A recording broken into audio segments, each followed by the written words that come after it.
Bom dia, alunos! Hoje nós vamos falar um pouquinho de um reino conhecido como Protoctista. Esse reino ele é formado por dois grupos de indivíduos, vamos dizer assim, os protozoários, e aqui nós temos uma imagem representando eles, e as algas. Na aula de hoje, nós vamos falar sobre os protozoários. E aí, na próxima aula, a gente fala sobre as algas. Para fazer parte desse grupo do Protoctista, eles têm algumas características em comum. Então, a maioria deles são unicelulares, isso quer dizer que são formados de apenas uma célula. Porém, encontramos algumas algas pluricelulares, por exemplo, a alga que fica ao redor do sushi. Ou seja, eles são formados por mais de uma célula, nesse caso.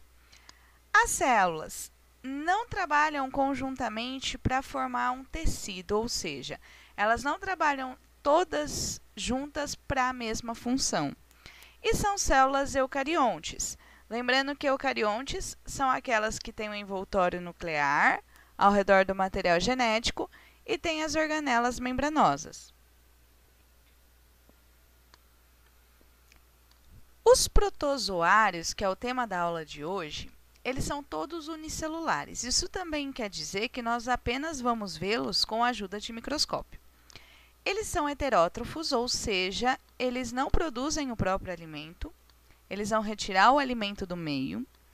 Eles vivem em ambientes variados, como água doce ou salgada, regiões lodosas ou terra úmida. E alguns possuem vida livre e outros são parasitas. Vida livre, pessoal, é o termo de que eles têm a vida deles sem depender de outro ser vivo diretamente.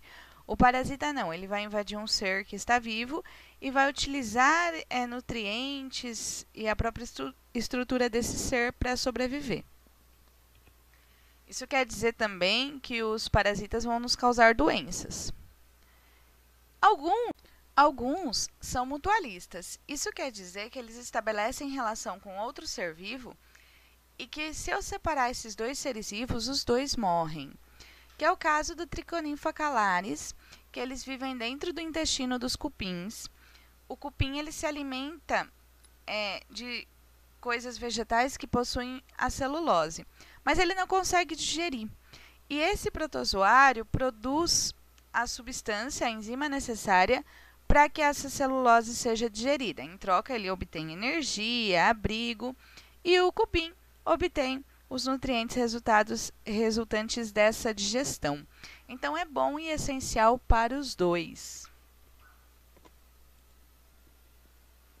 É um grupo que consegue realizar a fagocitose. Aqui nós temos um exemplo da fagocitose, que seria esse verdinho, seria o protozoário.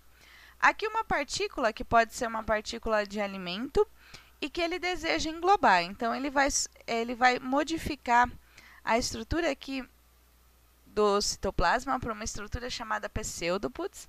Ele vai englobar essa partícula no que a gente chama de vacúolo digestivo, para que ele possa, então, separar quais nutrientes vão ser absorvidos e quais vão ser descartados. Essa mudança para a estrutura do pseudopus, elas são permitidas graças à mudança na textura, na viscosidade do citoplasma.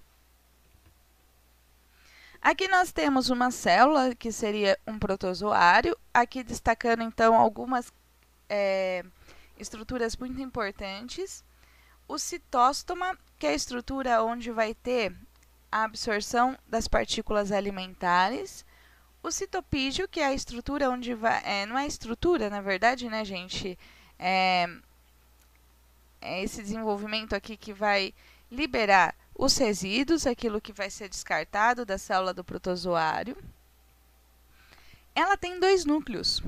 O macronúcleo, que é o que vai controlar as atividades da célula do protozoário, e o micronúcleo, que é o que vai ser responsável pela troca de genes durante a reprodução sexuada.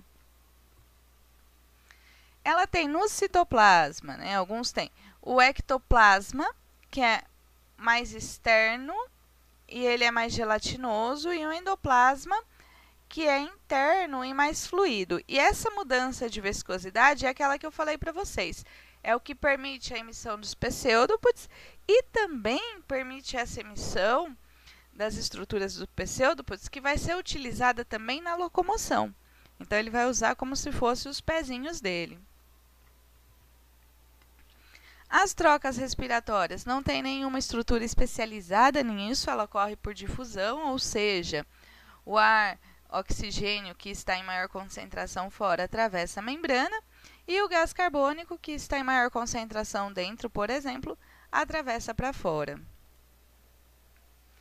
Os protozoários que vivem na água do mar, os marinhos, eles são isotônicos em relação ao meio. Isso quer dizer que a quantidade de sal da célula deles, de soluto da célula deles, é muito parecida com a quantidade de soluto da água do mar, é igual.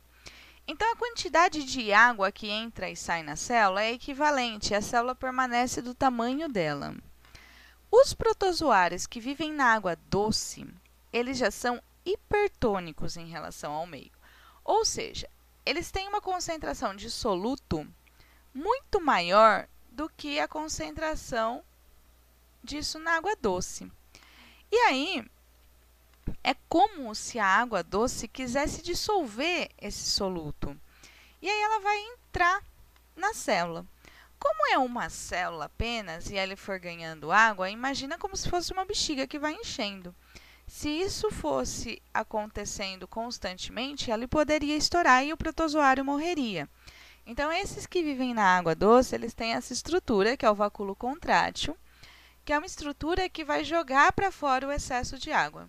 Então, é como se a água entrasse, essa aqui jogasse o excesso fora. Entrasse, essa jogasse o excesso fora. Que é para a célula manter um tamanho que ela consiga sobreviver. Eles são classificados dentro do protozoário em 4 grupos de acordo com a forma de locomoção. Então, os zoomastigóforas são os flagelados, lembrando então que flagelo é uma estrutura alongada e são poucas. Normalmente ele tem 1, 2 flagelos. Os risópodes ou sarcodinas são os que têm os pseudópodes, são aqueles que emitem essas estruturas para se locomover devido à mudança de viscosidade do citoplasma. Os cilióforas são aqueles que têm os cílios em volta. E aí a grande diferença, lembrando então que cílios é essa estrutura numerosa e bem mais curtinha do que o flagelo, também serve para movimentação. E nós temos os esporozoários, que são os protozoários que não têm estrutura locomotora. E aí, especificamente nesse grupo, todos eles são parasitas, todos eles vão causar alguma doença em um ser vivo, porque vão viver dentro dele. Gente, isso é relacionado também ao fato dele ser parasita, né? Porque como ele vive, por exemplo, no sangue, ele usa o sangue para ter esse movimento. Então, ele não tem uma estrutura especializada, porque ele também utiliza a nossa estrutura. Não é de propósito, mas é um ambiente que deu certo para ele, ele foi selecionado nesse ambiente. E agora, vamos falar um pouquinho da reprodução. A reprodução é a garantia de que a espécie não vai acabar, ela vai continuar. A maioria deles é assexuada, ou seja, produz clones, é uma reprodução mais rápida em que ele produz indivíduos iguais. Então, nós temos aqui uma ameba, ela duplica as estruturas dela e se divide em duas, que é o que nós chamamos de divisão binária. Alguns protozoários são capazes de fazer a divisão múltipla. Em vez de ele se dividir em duas, ele faz essa duplicação maior e ela se divide em mais células. A reprodução sexuada também existe em menor frequência, mas ela é importante para garantir a variabilidade do grupo. E aqui nós temos um exemplo, né? Os dois protozoários, eles multiplicando o núcleo, e aí o micronúcleo, que é o responsável pela reprodução e troca de genes, e aí eles trocando isso daqui, então gerou variabilidade no material genético, e depois isso daqui vai se desenvolver em 2 protozoários diferentes, com os núcleos diferentes, e esse daqui também. Vamos falar um pouquinho agora desses protozoários que nos têm uma importância médica, que são os parasitas. Eles causam doenças nos seres vivos que são conhecidas como protozoonoses. Pessoal, para que vocês entendam os termos utilizados em protozoonoses, nós temos que lembrar de alguns termos que vão aparecer. Então, agente etiológico vai ser o protozoário parasita, que é quem causa a doença. Então, todas as doenças que nós falaremos agora é causada por um protozoário parasita. Outros termos importantes que vão aparecer é vetor. Vetor é o ser que transmite o parasita para outro ser vivo. Então, qual é a diferença? Por exemplo, na doença de Chagas nós temos o barbeiro, que é um vetor, é um inseto que vai levar o parasita até a pessoa. Então, o parasita, o protozoário parasita é o causador e o inseto é quem leva, ele é o vetor. Hospedeiro intermediário e definitivo. O intermediário é quando o parasita vai realizar a reprodução assexuada dentro dele. E definitivo é quando ele vai fazer a reprodução sexuada. Profilaxia são medidas de prevenção que nós podemos fazer para prevenir tal doença. E cisto é uma forma de resistência em que esse protozoário consegue ficar coberto por uma película e sobreviver um período, quando a condição do meio não permite ele viver normalmente. Então, ele espera essa condição voltar para sair desse estágio. Galerinha, acompanha aí no próximo vídeo as doenças dos protozoários.